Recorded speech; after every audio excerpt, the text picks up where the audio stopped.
In this video, we're going to talk about crypto airdrops and the current state in 2024 of crypto airdrops. There's a lot of things happening in the market right now with potential ETF approval, the price is going up, a lot of meme coins are going up, and people are talking a little bit less about airdrops. However, we still have CC2 Ventures, one of the main characters on Twitter, especially when it comes to airdrops. He made basically close to $1 million within the span of a year from airdrops alone. So it's always worth listening to what he has to say about airdrops, what he's farming, and I'm going to go through his tweet and also talk about the potential goals here and what you can achieve.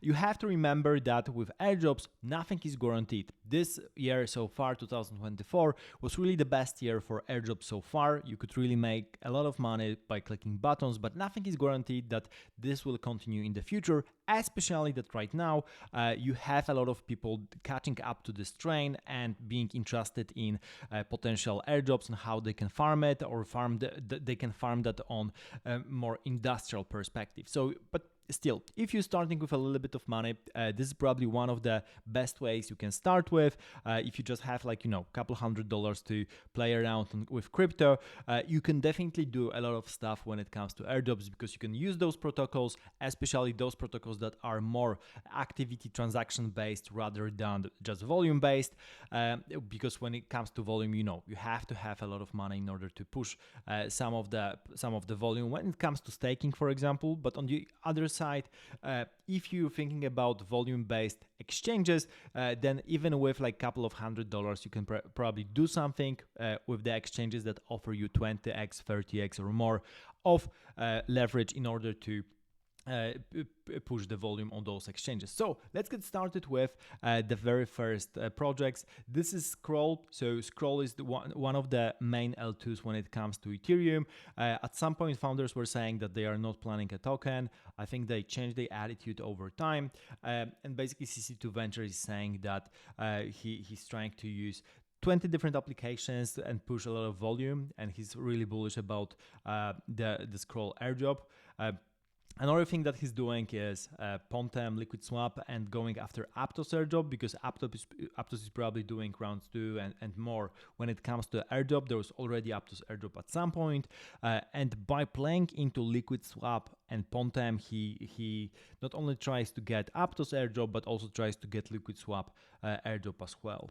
Another thing on his list on top is Orderly. So Orderly is an exchange with LogX, and basically doing volume here basically will provide a potential airdrop. So volume, especially on those exchanges, I have to mention that even though it looks like a big number, 300,000K, but if you think about it, then you can probably achieve that even with $100, not $100K, but really $100, because most of those exchanges actually offer you 20x, 30x, even up to 50x leverage. And if you do just one buy and sell position with like on $100 with 50x leverage, that's already $5,000 on the buy side and the sell side, which means that you just did $10,000 on $100. If you do that a couple of times, then you basically can achieve even $100,000 on $100. Of course, fees will be very substantial, so you won't be able to do that weekly, especially. You will burn through the fees quite quickly, especially if you're just opening and closing trades and not making any profit, but that's definitely possible on smaller amounts. So streams, meaning people with less money, can combine it with Galaxy Quests for bonus points. That means you usually have different social tasks that you can do in order to get additional points on this exchange. Now, other airdrops that are interesting: Zora, this is an NFT marketplace with a launchpad and minting place, and usually you have free means or very cheap means that you can do. So they plan a token at some point, and I guess just by using the platform, you'll be able to qualify. ZK Sync is of course one of the main airdrops coming along the way, and basically there are many projects on ZK Sync that you can use. Here CC2 Ventures mentions Zi-Fi on ZK Sync. with a little bit of SyncSwap and Bebop, just to keep the footprint up, and fees are there cheap, so you can keep on doing that. Linea, so there are transactions, but there are also different quests that you can do. There's a lot of things happening right now. And again, CC2 Ventures do not know how much this will really give you in the end. But as I've mentioned, you never know that with airdrops, because you basically are relying on the fact that founders at some point will decide to do an airdrop to the community, and you just don't know in advance how much that will be, what will be really rewarded. So that's a huge risk. But on the other hand, if you don't put much capital, it's okay. You just have to diversify. You just have to do many different projects in the end. And this is what CC2 Ventures also says at the very end. Now, interoperability is a huge thing. Of course, there's layer 0 coming along the way, which was already announced but hasn't been yet distributed. Hyperlane is the second thing here after layer 0, which is super huge when it comes to interoperability. And you can do different things. There are different platforms that you can use in order to qualify for your Hyperlane, but especially use nexus.org, which is the flagship bridge. This is the thing that you have used. Now, when it comes to interoperability, one of the main applications is, of course, different bridges. And there's a bunch of bridges that will give you a token in the end. So out of those, there are a couple that are very popular. So basically all the things here that CC2 Ventures mentioned. Maybe Squid Router is the smallest one out of here, but Jumper is very popular. Bungee, Mayan was especially huge because it gave you airdrop for Wormhole. If you used Mayan for going from an EVM to Solana, then basically you would qualify for a Wormhole airdrop, and then might be a second one coming along and an airdrop for Mayan itself. Squid Router, Bungee, Debridge, it already announced an airdrop, and there are different kind of points you can get for bridging. Orbiter. So again, this is already existing for years. So there are a bunch of airdrops coming along for bridges, and probably those are the easiest if you just use different airdrops anyway. Just look at those bridges, because if you want to, for example, go from base to blast and do something on blast in order to qualify for points, you can as well just use one of those bridges to also potentially qualify for the airdrop. So this is like no-brainer. So lower ranked interoperability means less popular and less potentially available airdrops, but also worth mentioning, like Zeta Chain number 2, because Zeta Chain already did an airdrop. Magpie, so Magpie is a DeFi protocol. Rango, Zerion, so this is more of a MetaMask, but they might in the end do not launch any token, so you should also be aware of that. There are a couple of airdrops potentially on Solana. So first of all, you have Tensor Season 4. So as you know, the Tensor is the biggest NFT marketplace. You have to know more about NFTs, and this is of course super volatile and risky because you engage capital in the end.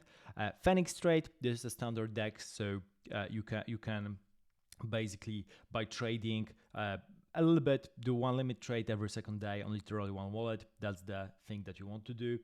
Then there's a Backpack exchange. So Backpack is the new wallet on Solana, really cool one with different bonuses. And basically the goal here, the thing here is that they might do an airdrop at some point just by using the wallet itself. If you keep on swapping the tokens, especially on Backpack, they might give you something.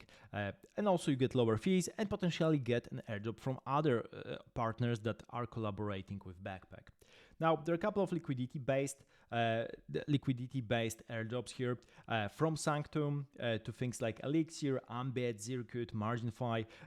All of them are either different kind of dexes or a place where you can borrow or lend or stake your Solana or ETH in the app. So those are definitely worth looking at, but they require more capital to be really profitable in the end.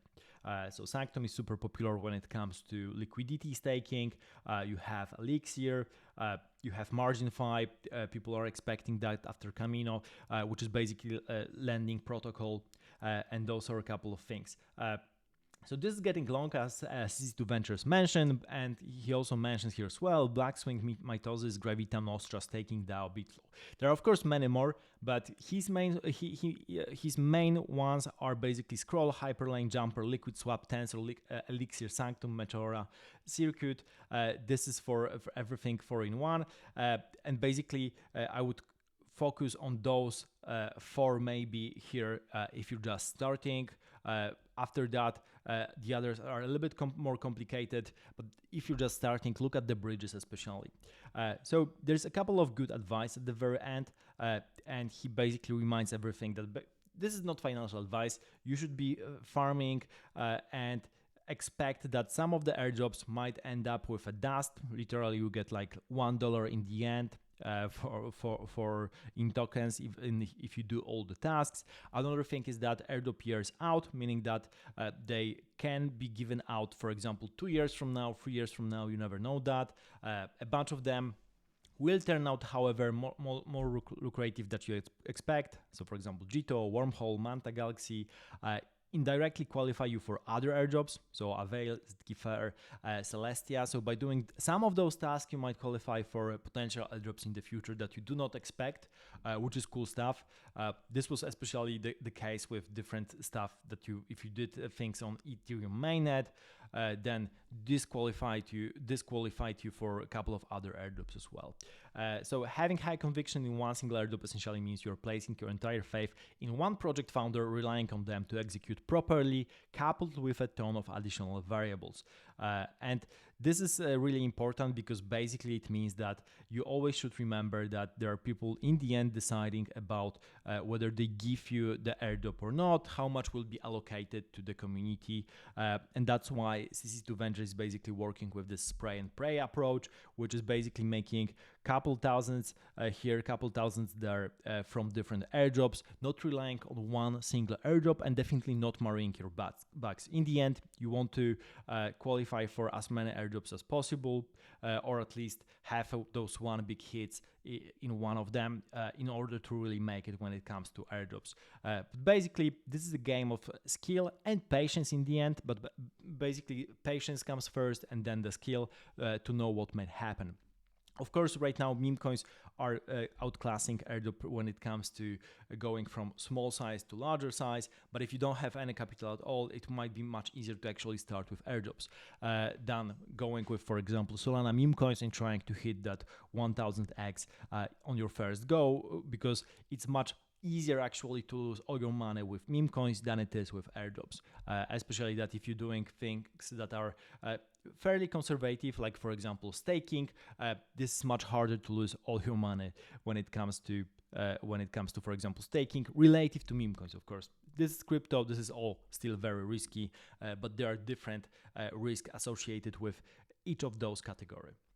So the correct approach, this is at least for the past, was start farming post Arbitrum, but if you haven't started in 2020 to 2023, probably it's still not too late, but you have to understand that it is much more saturated right now than it definitely was in the past.